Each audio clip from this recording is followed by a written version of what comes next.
Regresamos, estamos conversando con el economista Alfredo Tornes sobre la coyuntura económica y cómo la política también influye en la misma. Alfredo, revisaba hace poco un estudio de dos economistas europeos que estudian a nivel global cuánto impactaba la reducción en los precios de los commodities en el crecimiento. Y para América Latina ellos calculaban que era por encima del 90% del impacto.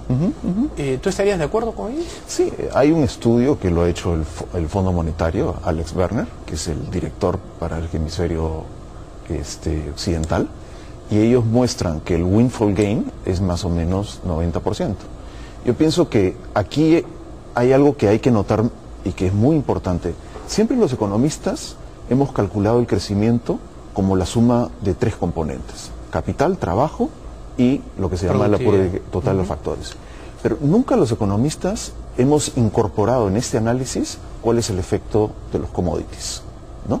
Porque esto, obviamente, a la hora de hacer este cálculo de cuánto crecería la economía dado el uso pleno de los factores, no estamos considerando de que hay ciclos para arriba, para abajo, que dependen de factores externos. El Fondo Monetario hace este estudio y dice que una buena parte del crecimiento de América Latina se debió fundamentalmente a los commodities. En el caso de Perú, y es hacia donde te quería llevar, que era el tema de productividad, en el caso peruano la productividad tuvo un pico en el 2011 y a partir de ahí ha venido cayendo sostenidamente, 2012, 2013, 2014 y 2015.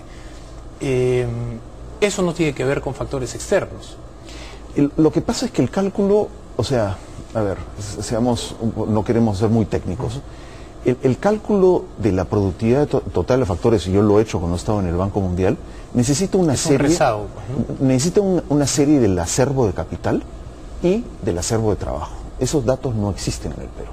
Entonces, como se hace la descomposición, es que simplemente se descompone el PBI en función de proxies. Entonces, es un aproximado, es un buen aproximado, pero no toma en cuenta una serie de otros factores. O sea, por ejemplo, cuando nosotros hicimos el análisis de México en el Banco Mundial, estresamos la parte de productividad total de factores precisamente para el efecto de los commodities.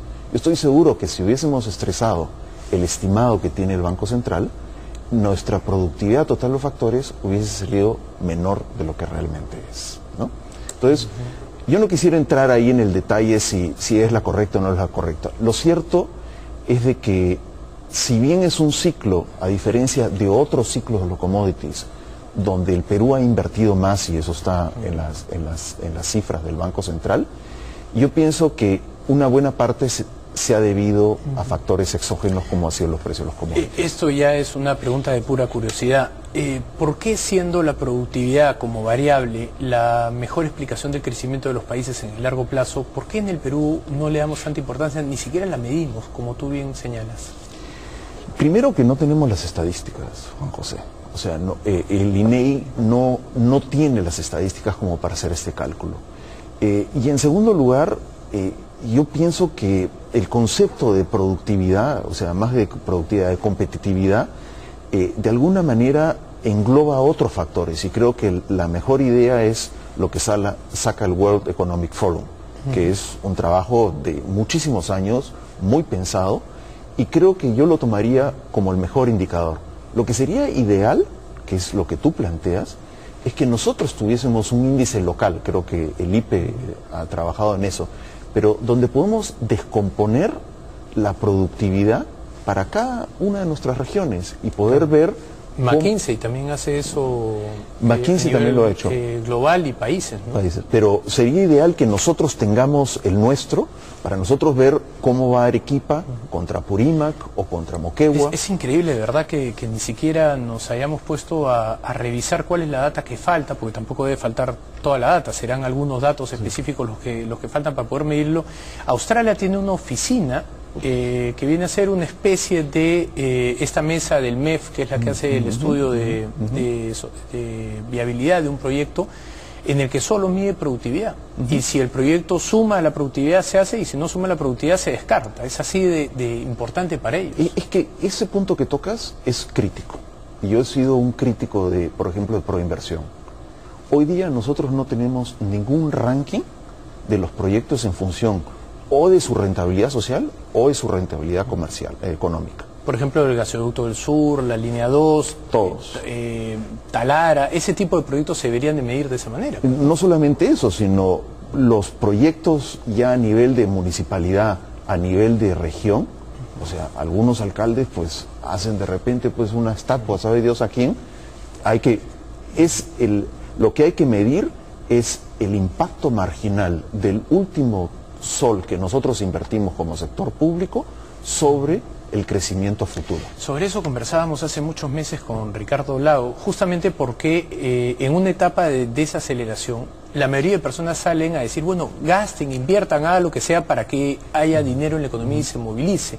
Hoy día el Perú tiene baja deuda, tenemos un buen ranking, o sea, podríamos asumir crédito foráneo a bajo costo. Por otro lado, tenemos una brecha de infraestructura, la última medición es de 123.000 millones, entonces claro, uno dice, endéudense pues en 60, 70.000 millones, métanlos a la economía para que no solo nos pongamos al día con la brecha, sino para además reactivar la economía, pero lamentablemente como no hay estas mediciones de productividad, el problema es que entonces se comienzan a entregar estos recursos no a lo que genera mayor rentabilidad en términos de productividad o factores sociales, sino a lamentablemente pues corruptelas y cosas por el estilo, ¿no? Porque justamente para eso sirve nuestra precariedad institucional, ¿no?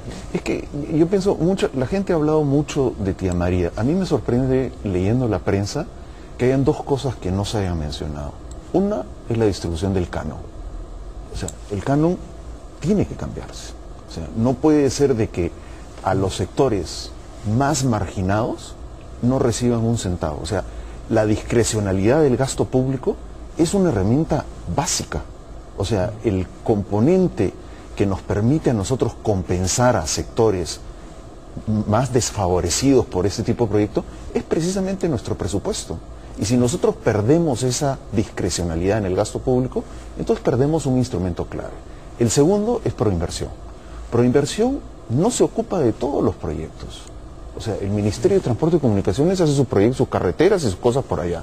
El de vivienda, el suyo por allá. Y como dices tú, no hay nadie en el aparato público que diga cuál es la rentabilidad social, claro, o la el rentabilidad. SNIP no es. No es. El SNIP, eso el SNIP lo cubre cualquier estudiante de economía. Y el problema no es el SNIP. Y esto ¿no? es crítico. O sea, las universidades en Europa tenían maestrías y hoy día tienen maestrías precisamente para hacer el manejo de los recursos públicos. O sea, el cálculo de rentabilidad social es un instrumento que se les ha enseñado en todas las maestrías a todo el mundo. Acá no estamos proponiendo ningún afán socialista ni de izquierda, es sencillamente como igual se va a gastar la plata, que por lo menos se gaste donde mayor rentabilidad tenga. Es que yo pienso que la consecuencia de esto, que es muy importante, y que algunos también hemos sido críticos, es de que tenemos un sector informal que prácticamente lo que nos dice es, yo no quiero pagar impuestos.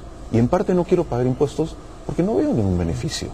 O sea, no tengo acceso a salud, no tengo acceso a educación, no tengo acceso al trabajo, y la única manera de hacer eficiente al Estado es precisamente rentabilizando los soles marginales. Y no es un tema de recursos, no es que se gasta muy poco, recursos sobran. ¿No? De salud, ahí está jugando 1.000 millones de soles en la Bolsa de Valores de Lima, o sea, recursos hay, el problema es que no los están usando de manera adecuada, ¿no? Es una descripción muy,